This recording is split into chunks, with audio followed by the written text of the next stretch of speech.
Okay, welcome. Weekly weekly Wednesday office hours. Today, I chose an article that addresses a lot of the things I'm currently fiddling around with. And while it is a political science article, it largely addresses political economy questions. Um, and that's actually useful in terms of considering the the terms that CHIARA or CHIARA Cordelli uses in this particular article. And so I cheated and went ahead and had an AI do the outline. And we can go through that first, and then maybe look at details in the text itself, perhaps as time permits. So that's kind of what's going on. I hope you'll enjoy it.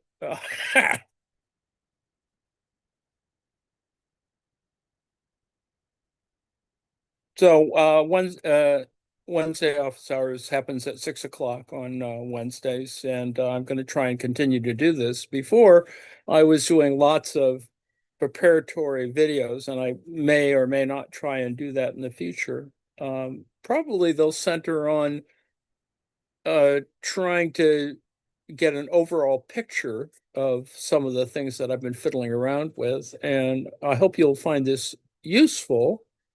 Um, I mean, there's some ideas in this article that are worth considering, and I'll begin with the idea of um, that you could have a certain type of modality of investment. That's kind of what she's talking about. And that does fit into several parallel ideas. That is one of financialization in the sort of big picture Michael Hudson sense, and also a subcategory, which is like, talking about insurance or health care or something. It's securitization. So uh, both of these would be under uh, CHIARA's definition, a kind of mode of investment. And certainly, I think that's the way to talk about investment anyway, financialization. I would assert, and I'm trying to, this is a spoiler. My point in doing this is to think about that it's not so much a mode of investment as in mode of production, but rather a force of production, which is a different idea for Marx, and it's one um, more instrumental, more material, uh, gets down to the analytic elements rather than describing an entire modality, which is what Marx is doing when he describes the modes of production as in primitive communism, slavery, feudalism, capitalism, socialism, and communism. So on the other hand, she is preparing in this article to talk about socialism, and that's kind of the point, and that it's not as weirdly problematic. And I think that if you're in Chicago, you kind of work it that way, and this is uh, this is kind of how Cook County feels about. No, not really, but it is.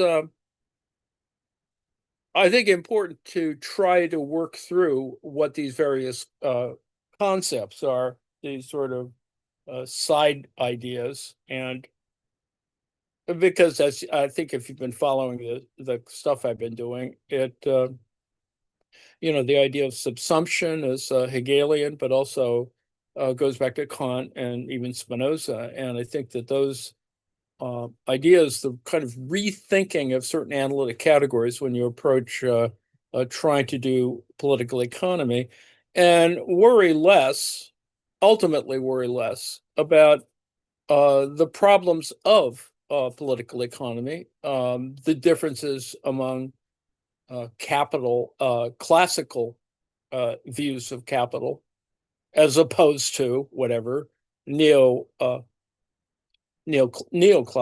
versions of the idea. So, needless to say, the latter, that is neoclassicism or neoclassical economics, does tend to, restrict the elements that are at work. I mean, that's the whole point of it, to make it more logically consistent, to make the math come out. And um, I think you can see that we've had the dominance of about a century of neoclassical economics, which still is there. It still pollutes the thought of a variety of people, and in a layperson's uh, terms, you see some of the same idiocy at work in government. So that's kind of what's going on. Um, so let me go through the outline. I put the entire article in here. Needless to say, you have to enlarge it. But I will go work from the original text. Anyway, here's the summary and outline as the AI produces it. Note, of course, that people are pejorative in their attacks on the use of artificial intelligence and AI, and that it is quote unquote slop.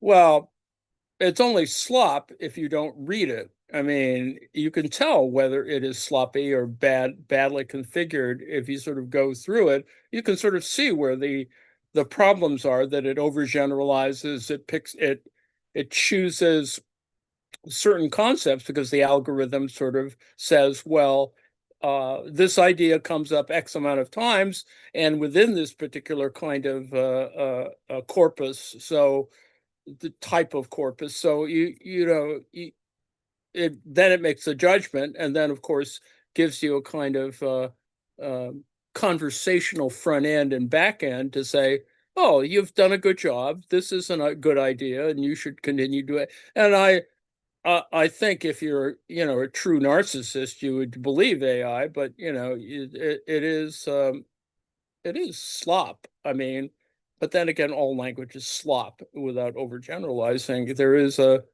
kind of indeterminacy that is sloppy.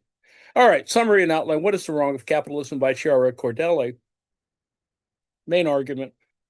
Cordelli critiques the radical Republican approach to capitalism, which focuses on domination, and proposes an alternative framework centered on alienation through capitalism's mode of investment rather than just its mode of production.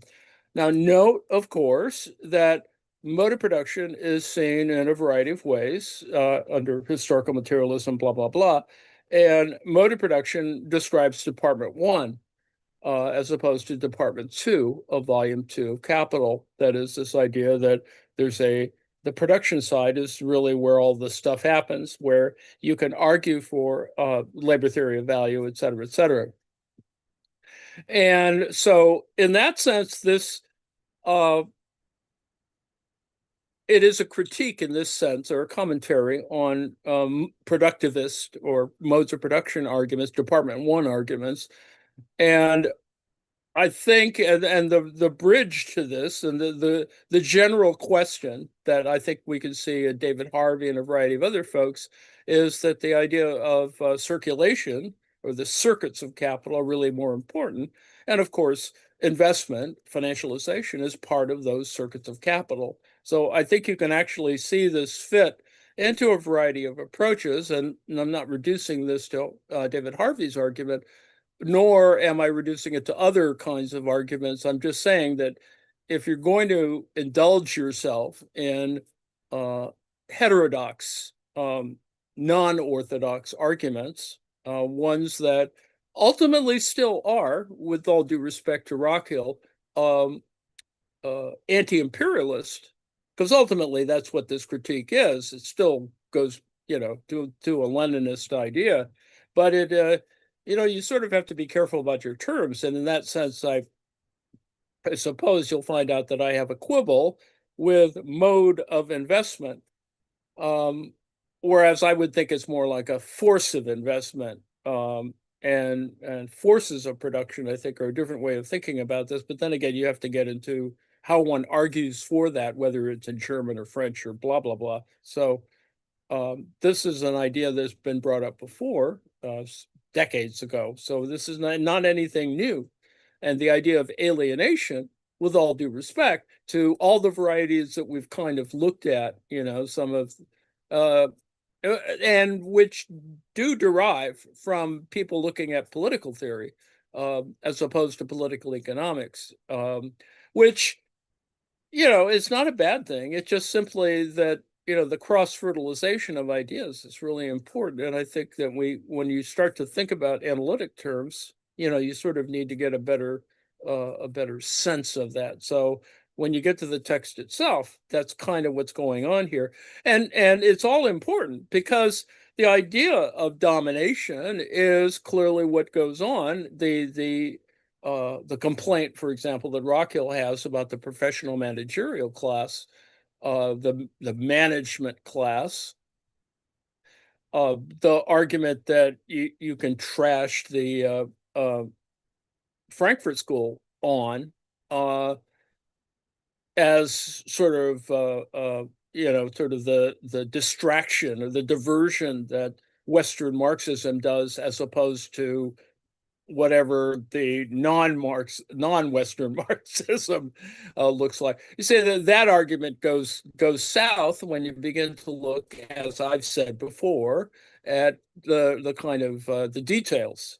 And they're not bad details. They're just, I think it's a straw. Rockhill's is a straw argument in that sense, because when you look at periphery versions of Marxism, or including for example, Japanese Marxism, you begin to see a slightly different way in which you can talk about the problem without, sort of needing to attack a kind of cultural Marxism of which Western Marxism of the whatever, sort, it is being argued.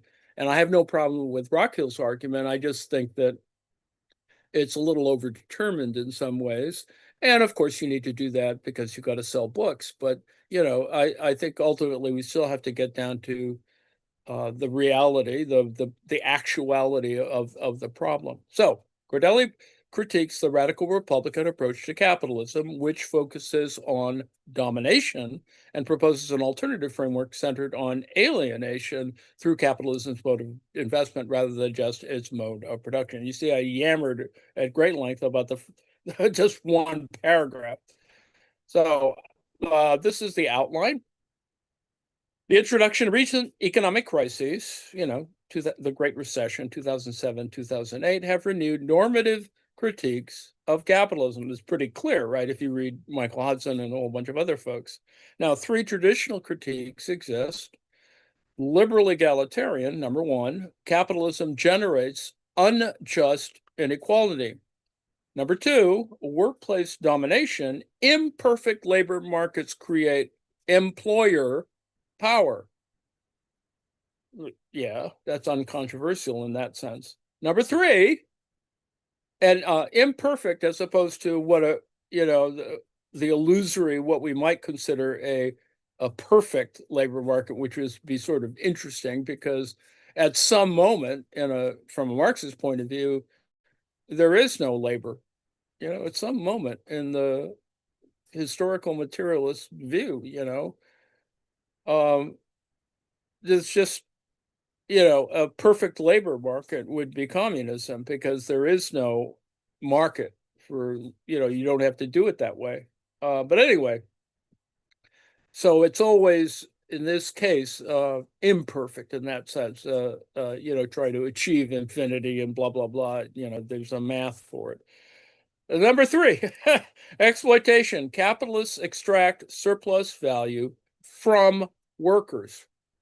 Now, surplus value is extracted, but it goes through several stages. By the time you get to surplus value, you have to go through, labor power, translation of wage, that is, there are money equivalents. There's as I've said before, indexicality at work here, and that surplus value is a kind of indexical term. That is that it doesn't give you the thing itself.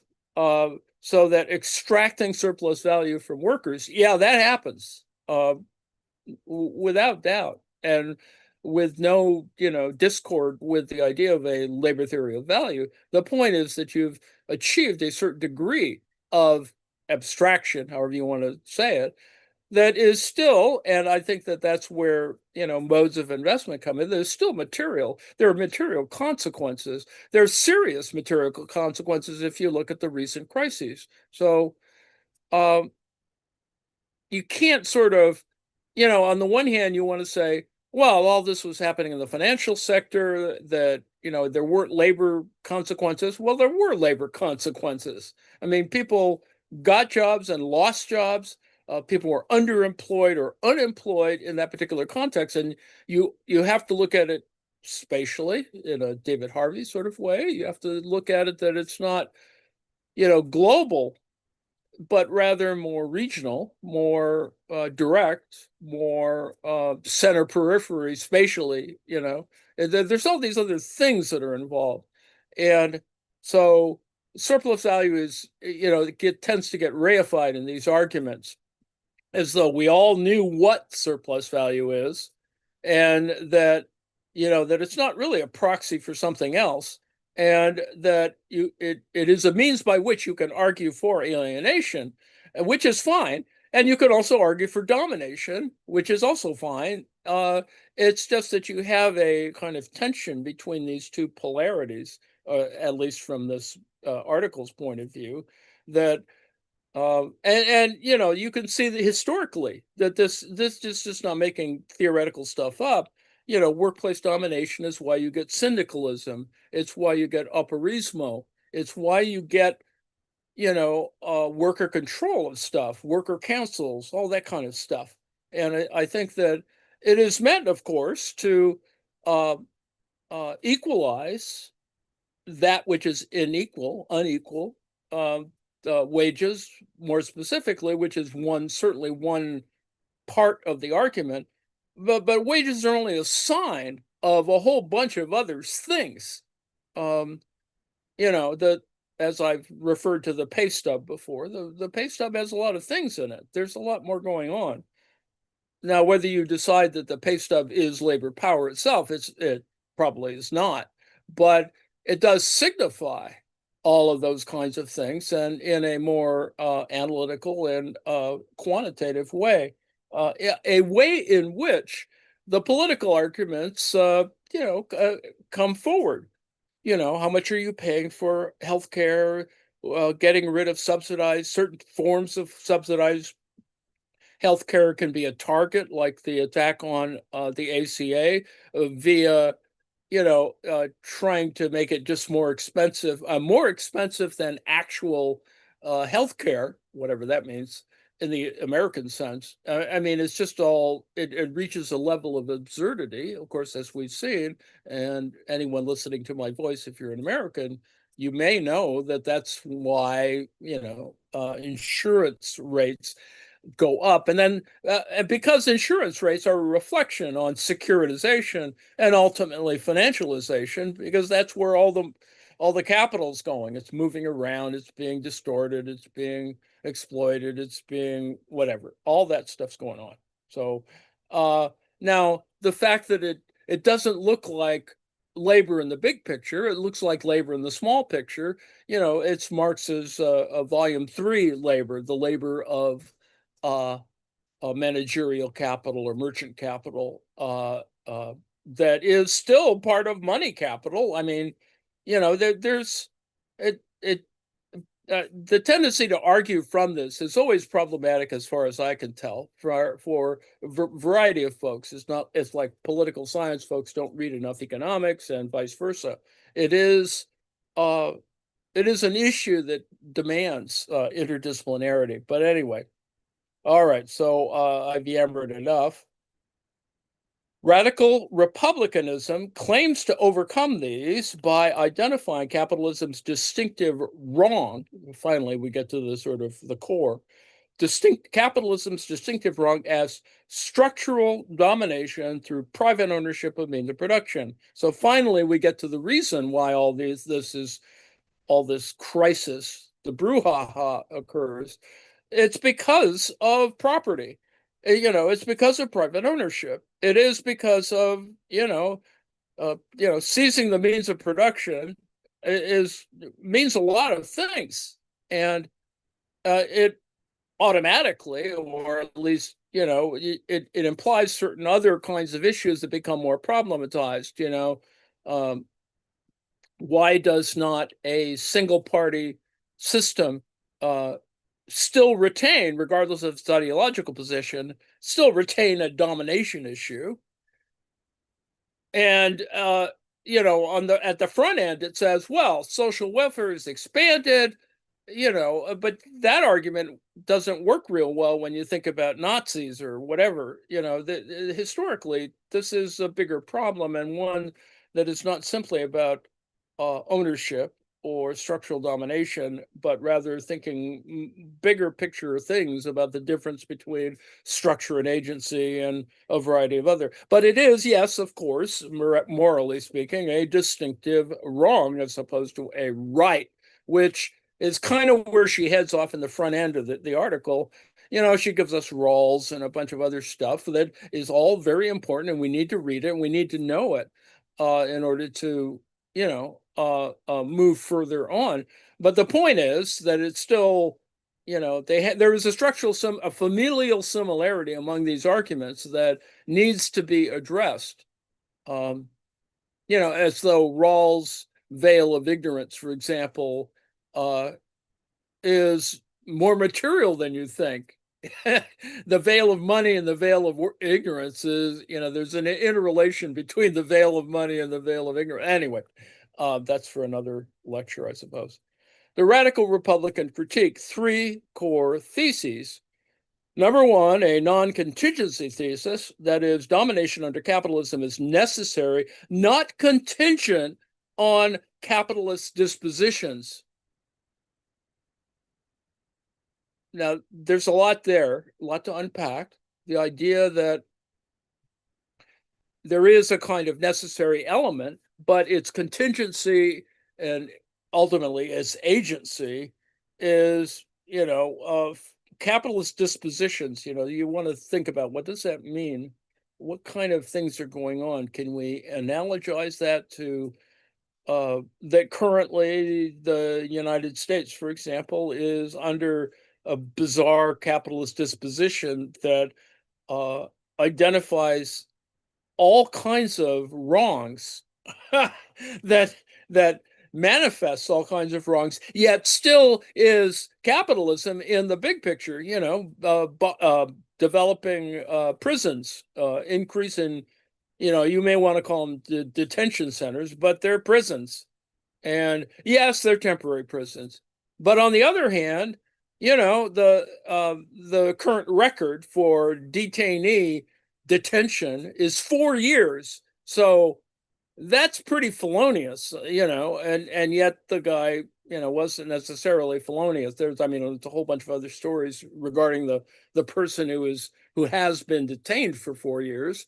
But ultimately, that's where it can ultimately break down. At some moment, the DHS, which is in charge of detention, when at some moment does it just simply become the Bureau of Prisons?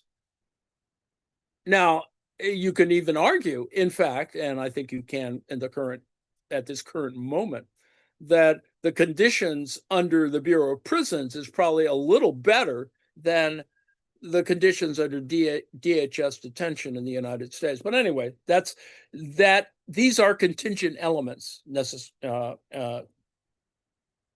and yes, they're driven by capitalism. That is, investment in renovating what used to be warehouses for the supply chain now become, housing for prisoners or detainees, if you want to euphemize it. But, you need to get a sense of what that means.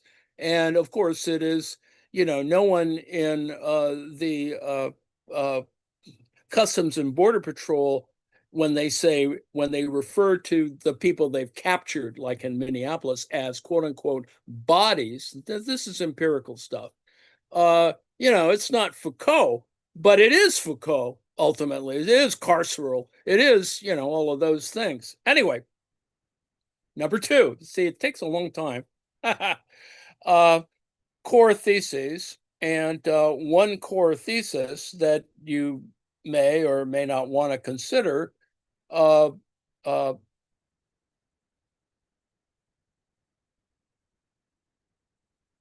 Wait a second. Sorry. That you may want to consider is, well,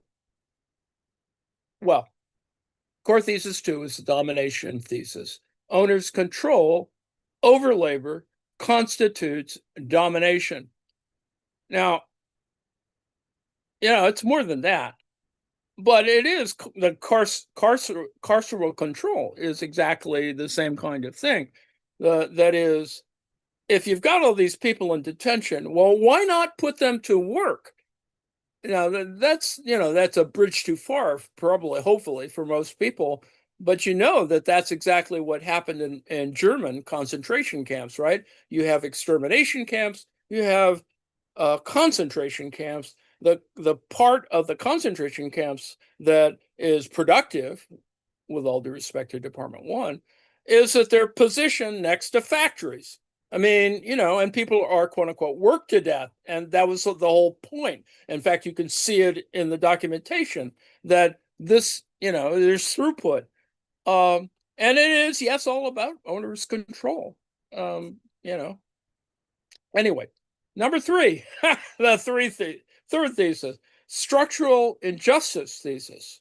That is, this domination is structural and not merely interpersonal. And that's the crux, right? That's the agency structure problem.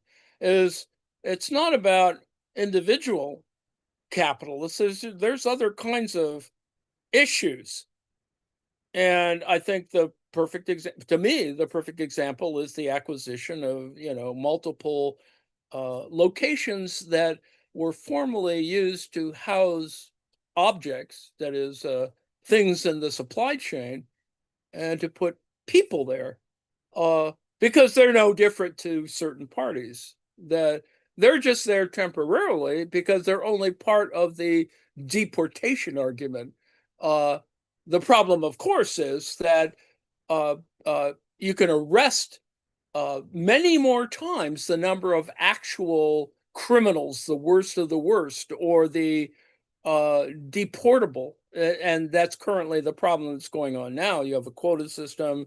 You have people on the ground trying to, quote unquote, meet their quotas, and hence they run around pretending, producing deceit in order to trick citizens, U.S. citizens, into being interrogated or snatched up. And because they haven't arrested people, they're playing off this idea of, oh, well, we'll just let oh, you're a U.S. citizen. You just look like you don't belong here, which is essentially the argument. And I wish some reporter would just simply ask these people, why is it that profiling is the front end of this argument, or this activity? But anyway, that's another story.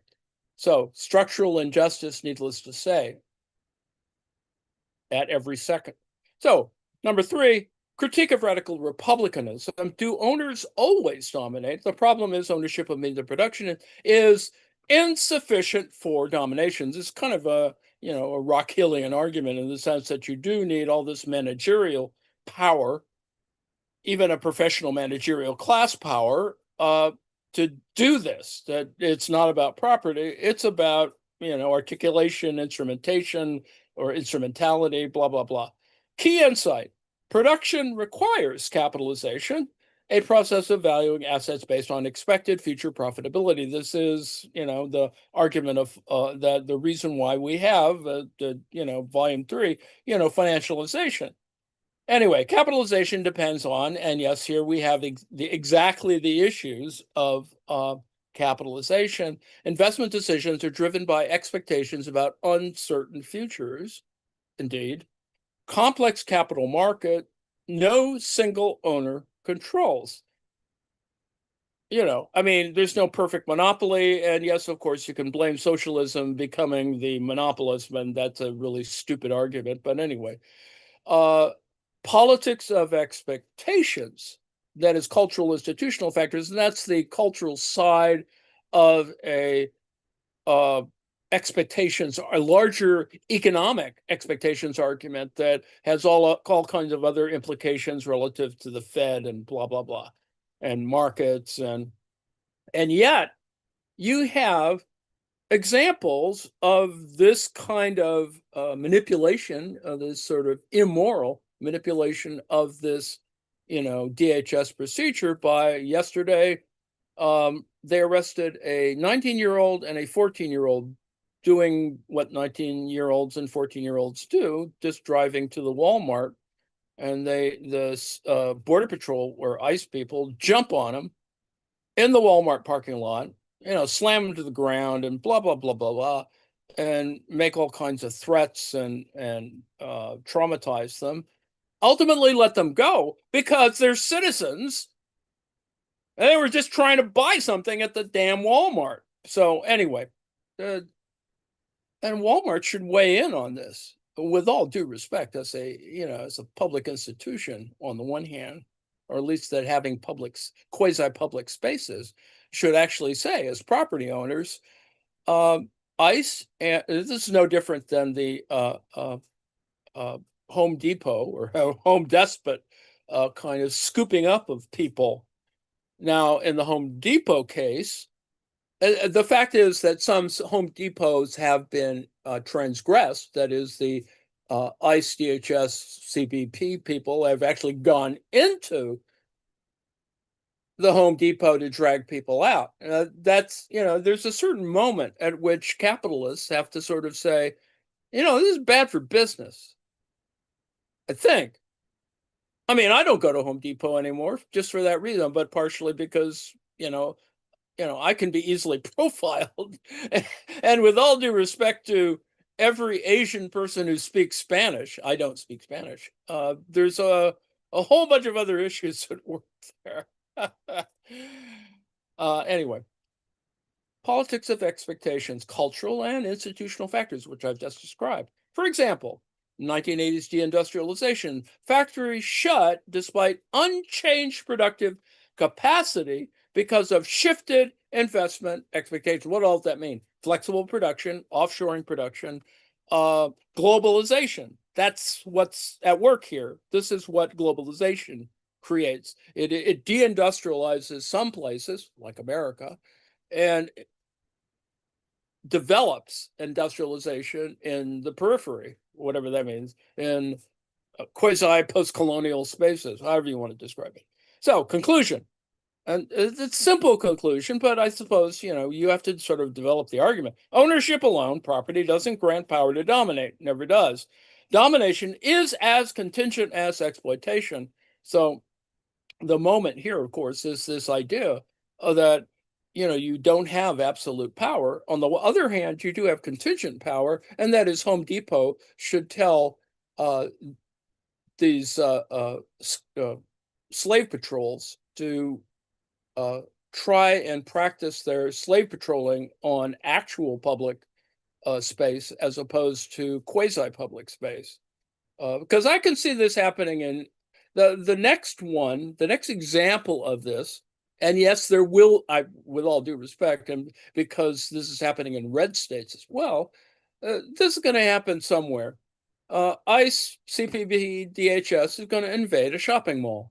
It's going to happen. Or else they're going to subcontract it to the rent-a-cops. But that's a there's a whole bunch of other possibilities built into that. For example, Blackwater could be running the rent-a-cop operator. But anyway, that's probably getting too paranoid. B, does unilateral control equal domination? in interference account, that is, capitalists don't reduce a worker's option. They did offer job offers. They add job offers to existing options. This is the argument that Amazon gives, uh, because they defend, well, we pay everyone $15 an hour. Now, what they do for $15 an hour is different if you have to urinate in jars and stuff. So there's a whole set of other issues.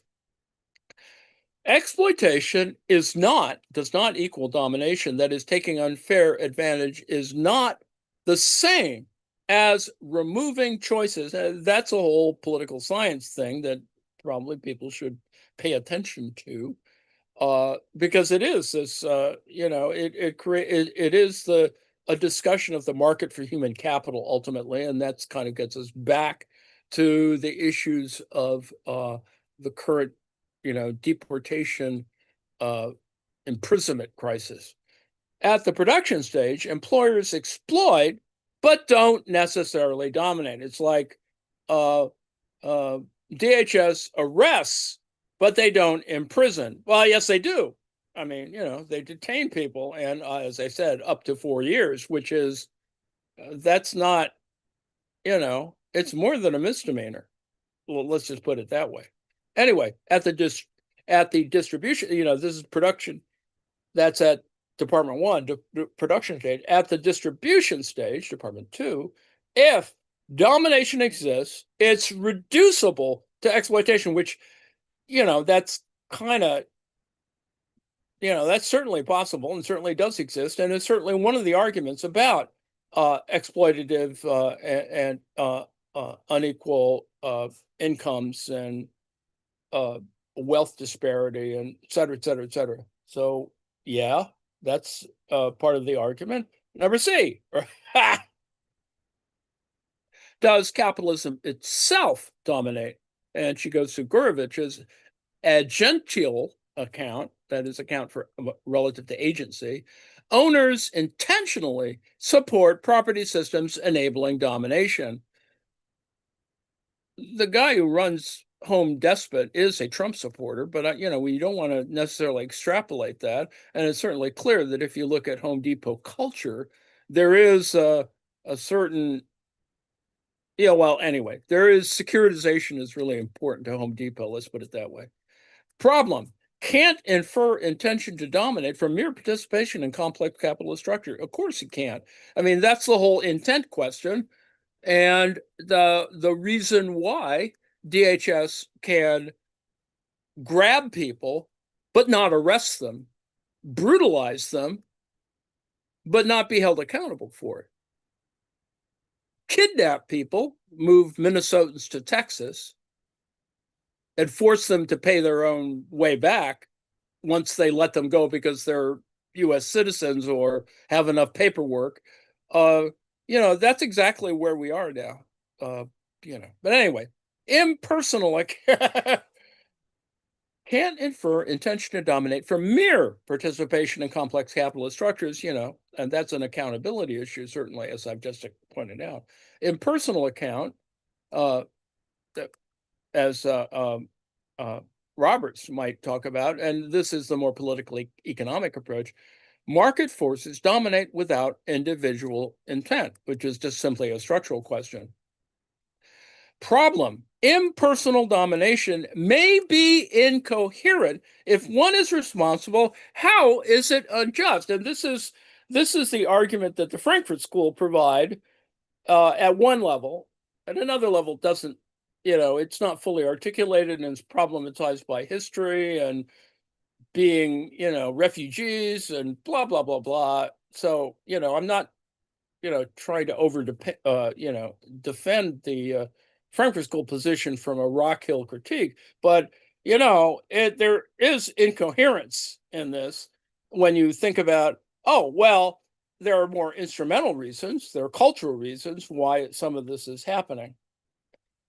Hence the ability to take advantage of that indeterminacy or ambiguity to attack something called that has been made up by an idiot. But the right wing has their share of people with PhDs who are idiots. Cultural Marxism as a that is derived from a discussion, well, originally derived from cultural Bolshevism, but it's just all at that moment it becomes PR, which is kind of what we get in political discourse these days, because you have certain people talking about Marxists and they have no clue what Marxists do or is or whatever. Anyway, 4. Alternative critique, capitalism's mode of investment. And as I've said before, one should differentiate between mode and force, because I think that's ultimately the critique of this article. So, A, beyond production, the investment process. Radical Republicans focus on, now remember, radical republicanism here is not the US GOP, but rather people who believe that that republics are important to try and protect, or not only to enable democracy, but also to protect capitalism. But anyway, focus on labor process, neglecting investment. That's sort of a straw argument, and requires examples, certainly.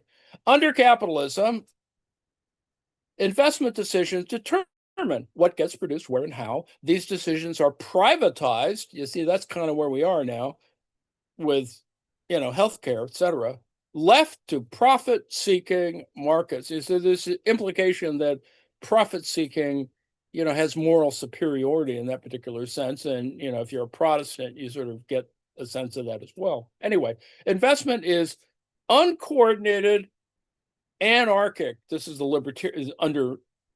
libertarian kind of argument. No collective planning.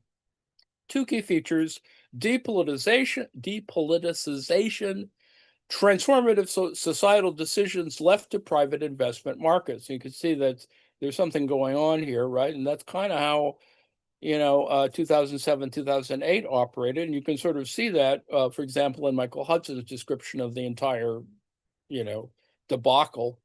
How that kind of operated with certain key characters some of whom still have peripheral relations to the current government, which is even more sad and problematic. But anyway, anarchy, uncoordinated investment driven by expectations about others, expectations leading to wasteful, irrational production. Now, you can argue that in a much more general way and describe all stock markets as chaotic or indeterminate in that sense, but we don't need to go there, at least now.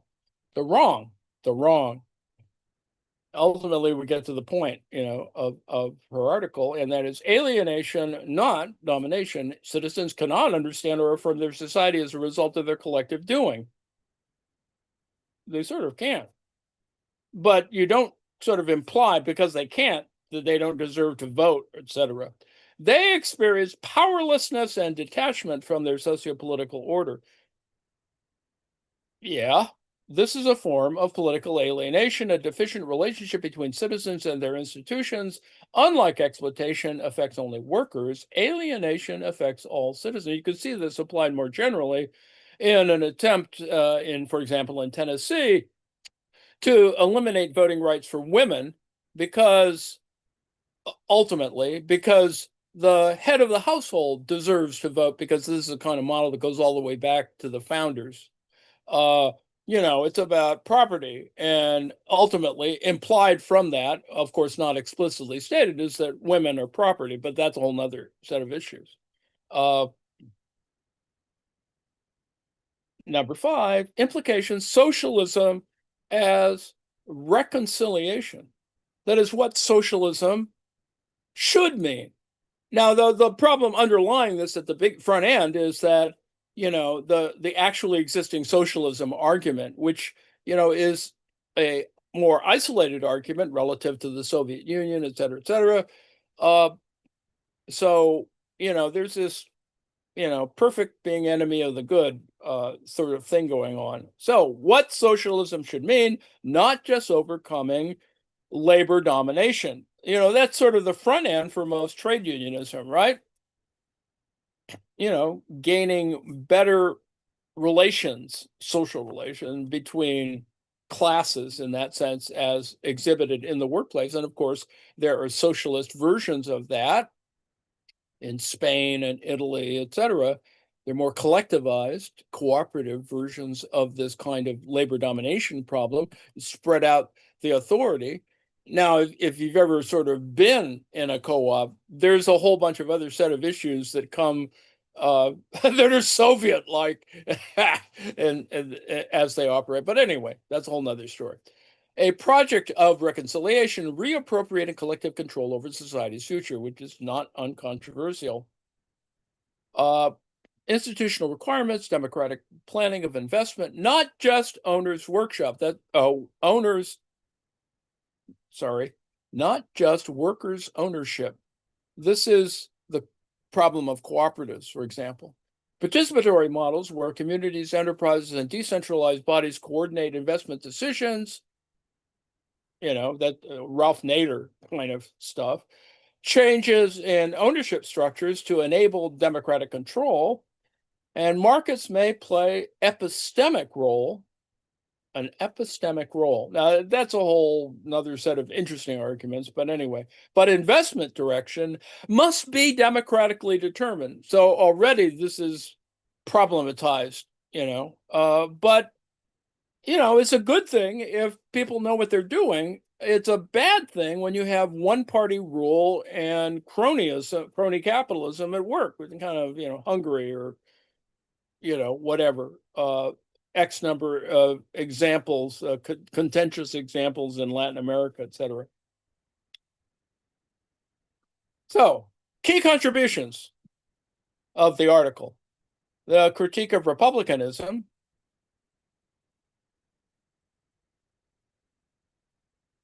shows domination frameworks insufficient or redundant for diagnosing capitalism's wrongs. That has lots of other possibilities and problems built into it. Needless to say, academia, professional managerial class, and blah, blah, blah, blah. Number two, economic sophistication introduces concepts of capitalization, investment, and expectations, often missing from political philosophy. This is what I mentioned at the front end, and that is political scientists don't read enough political economy and vice versa.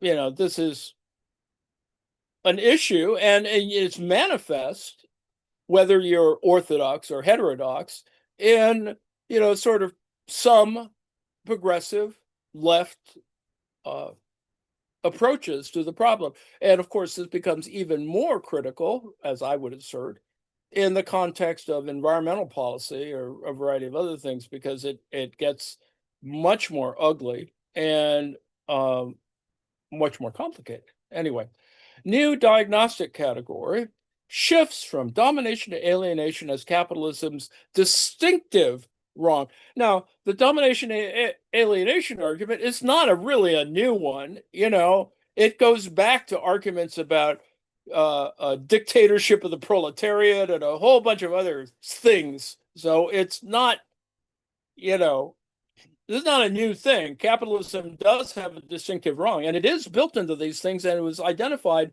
and, argued in a very liberal way in the 19th century.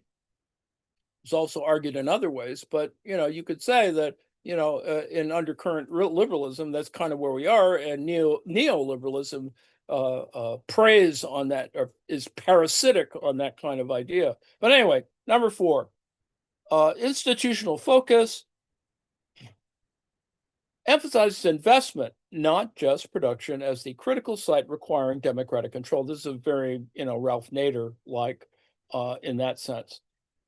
It's in the Nader case, it's it's instrumentalized. It's a professional managerial class in that it's always about torts. It's about suing people or getting the government to control stuff by implication. But anyway, institutional focus emphasizes investment, not just production. And this isolates the mode of investment discussion, but it's not a mode. I mean, as I said, I argue against it being a mode. I would say that it's more like a force. And yes, there is a difference between force and mode, and not fully articulated in Marx even, but certainly raised by a lot of other folks. And yes, that's kind of what you need Western Marxism to do, is to work out what is the difference between mode and force. But anyway, universal scope, unlike exploitation, which affects just workers. You see, this is where the argument inverts itself. But anyway, that's a whole nother story. Or workplace domination, that is, affects employees. Alienation affects all citizens. So therefore, you get to the reason why a political scientist would be interested in this argument, which, a lot of ink got spilled to get to that point. But, that's what being an academic is about. You sort of work through the analytics of it, identify a few things, you create certain other ideas that are certainly useful. And as I said, a mode of investment, at least to talk about it in those terms, is really important, because it doesn't get talked about that in certain other circles. And, it just isn't. It isn't because for the orthodox reasons, but it isn't also for the progressive reasons or heterodox reasons. So anyway. So, conclusion: radical republicanism fails to provide a distinctive and non-redundant critique of capitalism. The real wrong lies in capitalism's mode of investment, which privatizes collective control over society's future, creating political alienation. Okay. Overcoming this requires democratic planning of investment, not just workers' control of production.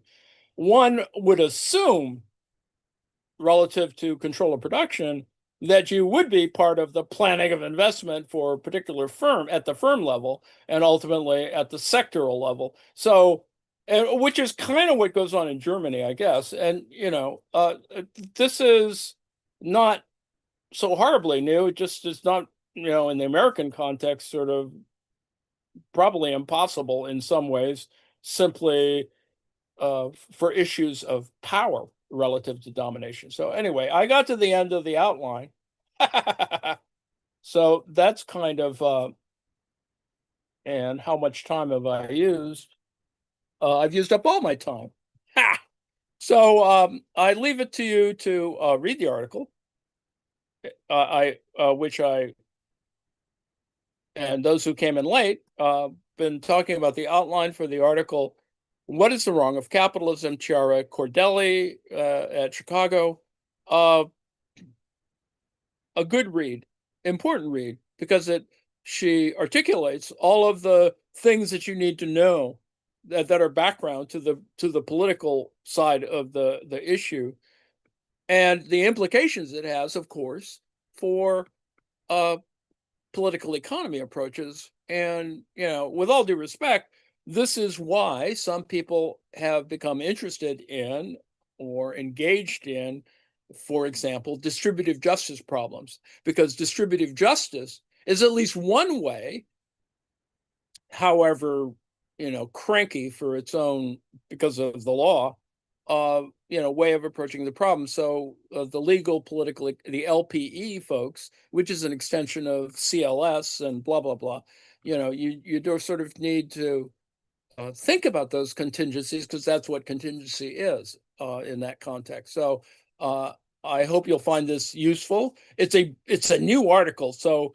needless to say, this is not an old. There are old arguments, but it's a new article. So in that sense, it is important from a bibliographic and referential point of view, and knowledge network, and however else you want to analyze it. So I hope that you'll at least consider this in your future reading, if you haven't looked at a lot of the foundational elements of the argument, which I find this article very useful for, because it sort of lays out a kind of set of things you should think about when you try and address questions of alienation, domination, instrumental problems, arguing about the professional managerial class, et cetera, et cetera, et cetera. So I'm going to return us to our regularly scheduled your program shut off the live stream and shut off the share. Thank you very much.